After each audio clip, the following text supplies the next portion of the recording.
Ia, toi whaatalo whātul po kalame whiwhia mai nei teimi le tai au, le whaafongafonga tāpua i le tātou watinu. Le fwoi olo mafuta mai tāwhai whia laulangi.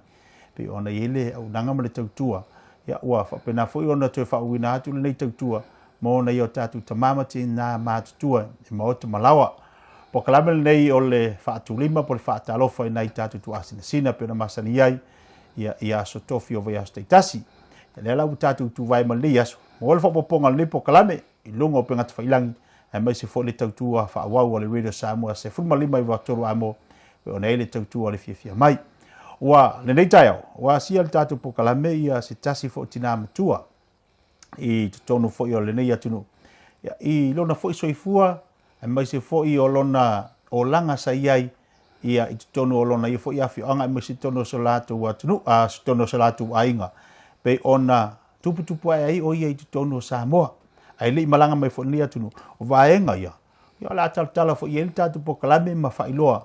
Ia ele tina i lona fo i soifuanga pi ona iai. Le alau whatasi atu tātou po kalame nei temi o le tai au. Ile tina ia sau pisa fata. Sau pisa fata. Ia o ia le olo alala nei i le nofuanga au le lei matua au le lei o tangata i nei o tara. La nganga fifia nei tai au. Whatalo whatu ma la nganga whaalolo ia te ol tina sau pisa. Ma lole soifu manuia. Malo foi soifua. I lau susunga tia. Whaftai lava. Mone nei tai au mānaia. Tātou whilo ai ai. Ia, malo whaftai. Ia. Whaftai lava. Sau whaatalo whai nei au ainga. Ia, me se whai nei ia tātou paanga. Ia, me se whai au paanga umalawa le ai. E mafuta mai lunga tāpo kalame nei tai au. Whaftai lava mole awanoa. Ua o fia lava. Le nei polo kalame.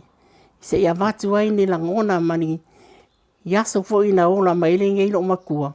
Ia ere whai ngofie ai o te whaatalo whai le pa ia ma le mamalu ua. Au ka kou whiloa i le nei tūla. Ia whaftai lava. Se i whai fo sien tala noa ia tia. Ia na tau sila fia ai lea mena tutupu le nei lo matua. Whaftai lava. Malo whaftai. Sa pisa. E whai ana e tā ua. O lalau tau sanga na e whanau ai. Ia o whia whai se tau awhia angai Samoa. Whaftai lava. O au no whanau le tasi iwa whawha.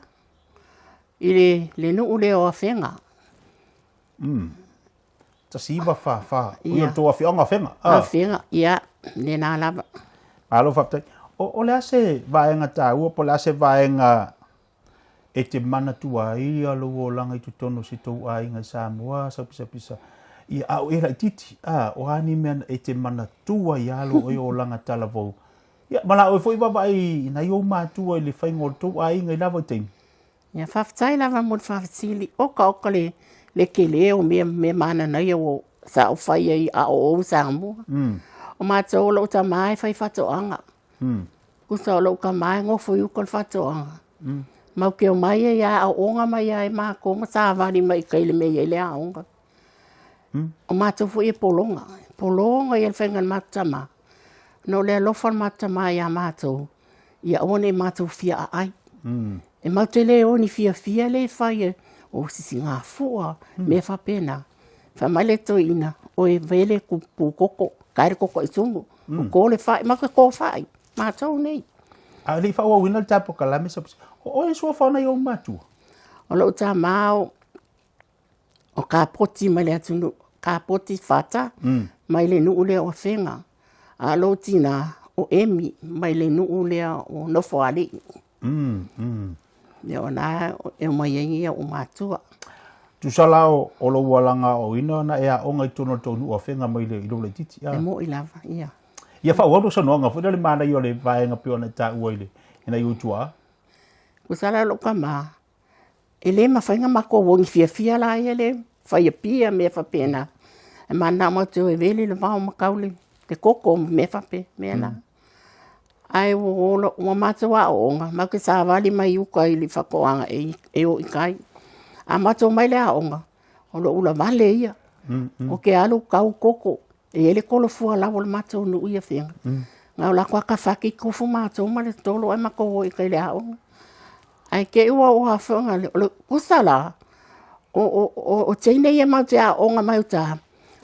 O tua ngane lao O ia mātua o le li le ngai ka vika maulolo. A la iti teine, kusa la o ki ngā maulolo, ma le uso tina maulolo ma sa mati. Ia mau ke ola ile a onga, ai mau ke fo i mai loa, wa umare kolo, a walo pe ale koko. O ke alo pe ale koko kau mai kofo mako, mau ale le lau pe ale sainga. Ma kasi kainga le kau koko. Ia, oki, va me. Ia la walo matou tuli la tau ta. Ia o mea ngā penga ke i Samoa, ia ai le popo. O aku ka ele popo, ai le esi. Me fa pena. O le fia na utau sanga na te. Au pela alu o fitu. Fitu tau sanga. La hiki, Ula vale. O le na te mi i a te utol na te mi, o la le onga na ngata ila wa onga Samoa. Sa wa onga le tūlanga lua. O le valua utau sanga, wa adopta o le utuangane malona to lua na wa fai poipo ai le ese la whanau. O mai lo ta maa watu a mato nofo kusa fai mala tama. No nofo mawalo le la pepe le lima malu. Ia o inga ngo wa o ngai pesenga. O mawala o mano e pesenga. O la sa wa vai tu tono to wai. Na yo matua. I lau tiro fo ile te min fai o to wa onga na fai ngo fiero ta mama lo tinana fa onga o to na te mi. A fia fo inga mo mai ki kupe na fa onga i uto. E fai ngo fie. Man tuolo ta mai fai fato anga. Ke lolo ka maa o ka e silinga nga maua kupe na mato unu. Kele le popo, kele le koko, le fai e pusa fai. Ia so ia. Ia na fai fo le fale o loa adopt ka matua ia no iai. Fai lako pisinisi. Ia fai lako taxi. Ia. E fai ngo fie ala e le se. Roro winga lao lau sonanga tinao o jodi si ainga sa maua le. Pinga maua ni ai. Mo ainga na te mi. Ia, mo. Okay. Sa i tonu ai o tonu. I mata wanu. Ila no foi tonu tonu na vai te mi. Fa fea ia tulanga ila o e foi tilo ile ngā luenga na yo mātua sa whaatino le kālesia, ile la tau tua lotu. Ia ai mai se foi le whaatino ino o niso fofonga tuno nu. Ele lei o le tautua lo tua nganema o ia sa ki a Kongo, sa te utupe le au lotu. Ia me umai whai le au lotu. Malaysia o ta, o ele i o iso si lua se fulo o Samoa. Okay. O la tau sanga fa per fulo no tau sanga na e Samoa. O le fio tau sanga na malanga mai ni sila. O le o sa le o no tolu o sa wai. O no tolu. Sa la le o kolu le fia na tau sanga. Sfulu o su fitu o la sfulu van. Su van. O tau sanga sa wa iwa mai so luma. Ia lumana. Ia na mai ya le. A mai ai lole o inei lo uso. I kei Greylin. O ngana whamautu mai ai. Ina wai tau nuu mai lai ni New Zealand. Wai sau ma le ainga polonga ma le whengatao le soifuanga sa e Samoa. Ma lau tiro foile le sisi o manga i loula i titi. La se swinga o lau wa aina wai o mai New Zealand. O le haiti tamai titi. Na usau o no fole whalau te le whengaluenga. Tolo vai aso whatu lo uso. O koe fia fo i Samoa. Le malu lura ke nino tau nu mai ai. Ka mai la uso le ai. Le la tā sua sa unga luenga. A koa le lua mai aso na ngā. Ai mawala unga luenga le whale sukalaki le factory a neso. I kai pāne au. Ia ngo whainga luenga le pe. Ono ni maasina no whainga luenga ai. O le fialu Samoa. La ua maua mai tupelo. Ia. Ina ua maua la lau se le ni nā taimi. Ina ua e whainga luenga. La so la ngona ina ua mawala useleni. Na e alo fai lau tamama lau tina ina ua mawala utupe? E oi. E la fua, e o te uki ngā mai. Mas ka kupe. Ia, ke ka ngā la fua i ai. A whai a wha. A whai a wha. Wai, e se le alo fua lau tina ma lau tamaya. I le fo singa fo ia ue wakumi tupe. Vanga nā wa e se la ko whale ve lavi. Ia ngā ko a whai, mas ka kupe. Ia ko ave le au ke le ngofa ave ia sa uma le ai se longa fisili o la se ke lo so kokongi nga mo nga kai mingo fa so ngi sila ele a ko se lau ka ala nga va ke a o pauni ine Ale kau le fangsusu le whakanga le senge. Fangsusu le kufa le awala ai. Pu i le senge kongo e maua le fangsusu. E ta ia whatala kau o matiro Yesu e ko ofu. Le mika. Tango fie e o le kaimi. Ia le mako renti ngā whakala le whapaungi i le vai aso. I greini. Ele tango ta. Whaasua inga la lau kupere wa maua. La foro kupe Samoa. Ia mar kupere ke ngofo ingei. Wa lava makoe. Si ue lava matutoi. Mua le renti. Ele kongisa u renti. Ele e whai ala uso mana tōlua. La se wha moe moe ate oe na ue taunu umai lea tunu wa moa lau seleni. La se wha moe moe ate oe mo le luma na i o lu olanga. Ai maise o lu ai. Pa wale mea lo utrevongo o walu Samoa koe sau ke alu asi o mātu. Kusala lo walu nga whalua o fo i mai loa. Ia. O whaila uo. O koe whaile si uo. Whaila uo. Whaila uo. Ia. Kusala o ma wheo ai wheo ai. Ia o ma maari leo le a ma whaatasi. Ma whai poi polo. O le whia ngau kau sanga o whaila uo. Pe uru fuku lua ia. O i wada kalaka i lungar kol se furu. Kusai ongo tau sanga o leo. Pa poi fo. Ele. Ia le mafuta mali tatu atunu. O leua o maritala anga o tina i tono lia tunu. Ia pia ona whailo. I lona so i fua fo ia o tuputupa i tono le latu wa whianga i a whenga. Ia me se fo tūlanga sa iei alo na ainga. Ia o se ainga fo i e tau le whailo te lola si la whia to tela le tatu atunu. Ale toi ta liu mai lai nei. Se le mātango fio vaenga leua toi tala le tina. Pei ona mafuta mali tatu atunu lunga nei po kalami. Wha wau pia le ta saunuanga tina mo nei. Ona o leua tatu o mai tono New Zealand nei. Ia i tūlanga pe ona iei fo ilo na ainga. O tō whia nei walo sapisa. Tō lima. Tō lima. Pātama. Tasilteini. Pātama tasilteini. O seu whanau la lea o lea e inei uma New Zealand po o lai Australia nisi. E tō whātama lai Australia uma. Anga se au teine le tau sia. Le ama te mafuta mai o mai le taimi nei. E le whai se ai. Ilau aveala o e matina o whari whanau. Ilau tau tua loto ma lau tau tua i tono la ainga. O angi mea o lea e te tilo mai waba ai o lea whaua whai e wawhai o sefsosani.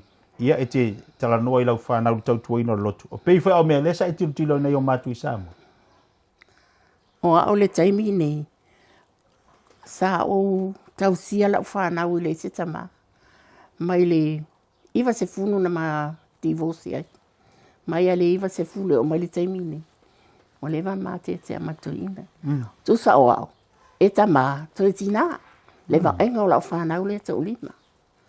E le leifu ngā o ngā se au whanau. Ngō le anga le maa ainga. E le o lau whanau tama. E le imaua ming kusipasi. Wa o le se au tama matua e alu. Kawale susu. O le se alu kufa red bags. A o isi tama i te mau ki oma ko kau strawberry. E mai ese tupe tau se lau whanau.